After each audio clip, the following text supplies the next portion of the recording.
네, 안녕하십니까. 김 선생의 서울 이야기를 진행하는 강사 김효입니다. 이번 시간에는 강이자 호수인 서울의 한강이라는 제목으로 이야기를 나눠보도록 하겠습니다. 자, 여러분들이 잘 아시다시피 1960년대 후반부터 제1차 한강종합개발사업이 진행이 되었습니다. 자, 이 결과로 공유수면들이 매립이 되어서 택지화가 이루어져서 대단히 아파트 단지가 건설이 되었던 것이 바로 제1차 한강종합개발사업이었고, 그 결과로 여의도, 이촌동, 그 다음에 반포지구에 이런 아파트가 들어서게 되었죠. 그 뒤에 1982년도부터 제2차 종합개발사업이 진행이 됨으로써 올림픽대로가 완성이 되었고요. 이와 더불어 보혜 건설이 나타나게 되는데, 즉 공유수면이 매립이 되게 되면서 결국 이 한강의 수위가 낮아지게 되었고요. 결국 그 결과로 적정한 수위를 유지하기 위한 보혜 건설이 필요하게 되었던 것이죠. 그 결과로 잠실보와 저 김포 쪽의 신곡보가 1986년과 88년에 각각 준공이 되게 되었던 것이죠. 자, 1차 종합개발사업으로 여의도의 시범아파트가 들어섰고요. 자, 지금 이촌동의 한강 맨션 아파트, 또 남서울 아파트, 현재의 반포 아파트가 이렇게 각각 준공되게 되었던 것이죠. 이와 더불어 1986년도에는 강남의 이 한강 지역의 강변도로가 올림픽대로로서 왕복 8차선으로 준공이 됨으로써 이렇게 강변을 따라서 제방 위에 도로가 놓이게 되었고, 그 결과로 여러분들 지금 청담도로공원에는 한강종합개발 기념탑이라는 것이 세워지게 되어서 오늘날의 한강의 모습을 이렇게 갖추게 되었다라고 보시면 되겠습니다. 자, 종합개발 사업이 이루어지기 전에 한강에는 보시는 것과 같은 많은 백사장들이 있었죠. 이촌동 한강 백사장, 또 이런 섬들이 있었습니다. 저자도와 같은 섬, 또 여러분들 잠실 지역이라는 것이 섬으로 되어 있는데, 이 지역에는 원래 지금 흐르던 강이 사라지고 새로운 강이 흐르게 되었죠. 그래서 이 원래 흐르던 강을 송파강, 새로 흐른 강을 신천강이 되었는데, 오늘날은 이 신천강이 주류강으로 이렇게 배우게 되었고, 원래 흘렀었던 이 송파강은 매립이 되어 오늘의 잠실이 되었던 것입니다. 자, 그래서 이렇게 넓은 백사장이 발달해 있었던 이촌동 앞에 한강 백사장이 서울 시민들의 중요한 물놀이 공간이었었던 것이고요.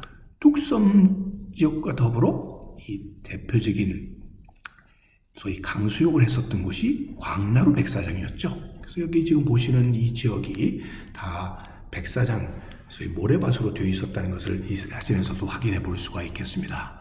자, 이렇게 1930년대의 지도에서도 확인될 수 있고요. 1966년도에도 그런 모습의 변화가 없다가 오늘날의 한강은 바로 이 보시는 것처럼 백사장들이 사라지고 많은 섬들이 사라진 가운데 강폭이 넓어지고 직강화가 이루어졌다라는 것이 하나의 큰 특징이 되겠습니다. 그래서 이 항공사진으로 금방 비교를 해보면 1970년대 초반에만 하더라도 이렇게 흰 부분들이, 백사장들이 많이 남아있다는 것을 우리가 확인해 볼 수 있는데, 그 자리들이 다 없어지고 끝에요, 소위 오늘날 한강변에 한강공원을 이루는 지역 일부를 제외하고는 대부분 직강화가 이루어졌다라는 것을 알 수가 있겠습니다.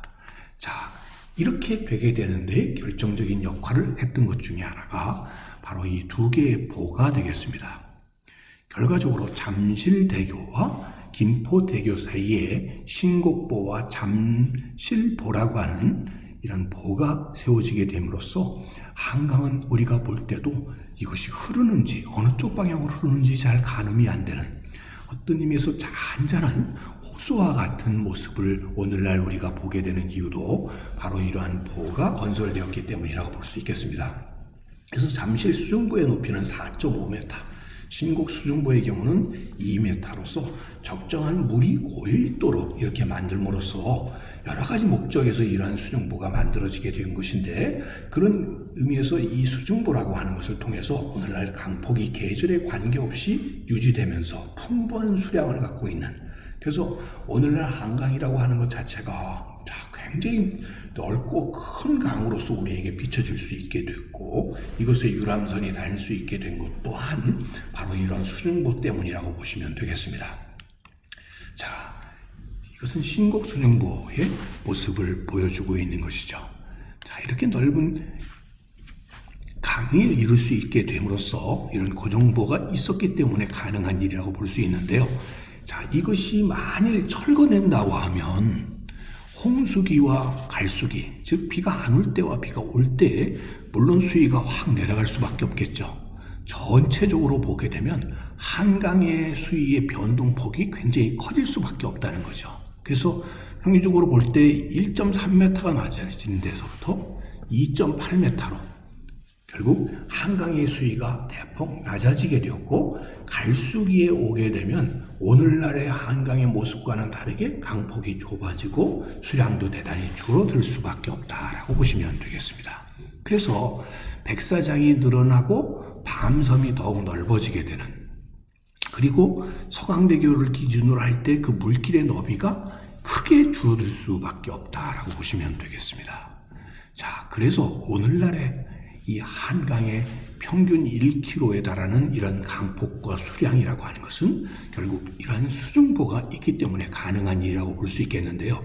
이 수중보가 있음으로 해서 신곡 수중보 쪽으로는 서해안에서 들어오는 바닷물의 유입을 일정하게 방지를 하고, 그렇게 함으로써 한강 전체의 일정한 수위를 유지함으로써 안정적인 용수의 공급 등을 가능하게 하는 오늘의 한강변에 바로 이 대단히 아파트 단지와 같은 택지가 조성될 수 있게 된 것도 다 이 수중보 덕분이라고도 볼 수 있겠습니다. 그래서 이제는 예전에 바로 이 한강변에서 강수욕을 즐기던 이런 모습을 이제는 찾아볼 수 없게 되었고, 그 대신에 여기서 수상보트로 이렇게 즐기는 형태로 바뀔 수밖에 없었고요. 그 이전에 비해서도 한강이 이렇게 대단히 넓어져서 정말 튀는 시원함과 더불어 그 주변 지역에는 대단히 아파트 단지가 들어서는 한강변의 전체적인 스카이라인과 모습을 바꾸게 한 것이 바로 한강 종합개발 사업의 결과라고 볼 수가 있겠습니다. 자, 그래서 경인 백길에서처럼 이런 야경의 모습 또한 아름다워서 한강의 소위 서울의 자랑거리가 될 수 있게 된 것이 바로 이런 야경들의 모습들이 아닐까 싶습니다.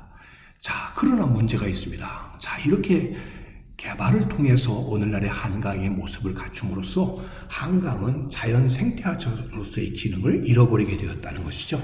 생명을 가진 하천으로서의 기능을 잃어버림으로써 더 이상 이제 한강은 변화될 수 없도록 이렇게 끊임없이 우리가 관리해야만 된다는 점에서 과연 환경적인 면에서 이것이 과연 옳은 것이냐 라고 하는 논의들이 거듭되었고, 결국 이 수중보를 없애야 된다라고 하는 주장들이 환경적인 면에서 나오게 되었던 것이죠. 만일 수중보가 없어졌을 때의 모습을 상상해 보면 다시 이렇게 백사장들이 발달을 하게 되고 전체적인 생태계의 원형으로 되돌아갈 수 있는 이러한 모습들을 보면서, 자, 1960년대부터 이루어졌었던 한강 종합개발 사업과 오늘의 한강과 결국 생태 하천으로 되돌아갔을 때의 한강, 어느 쪽이 과연 옳고 우리가 나아가야 될 것인지에 대한 논의가 거듭 일어나고 있는 것도 결국 이것이 강이면서도 오늘날 호수와 같은 고여있는 물이라고 하는 점에서 환경적인 논쟁을 불러일으키는 하나의 배경이 되지 않나 싶습니다. 자, 앞으로의 우리 미래의 한강의 모습을 어떻게 해야 될지를 잠시 고민해 보면서 오늘은 이 한강 수중보와 관련된 이야기를 꽃밭을 가꾸는 김 선생이 말씀드렸습니다.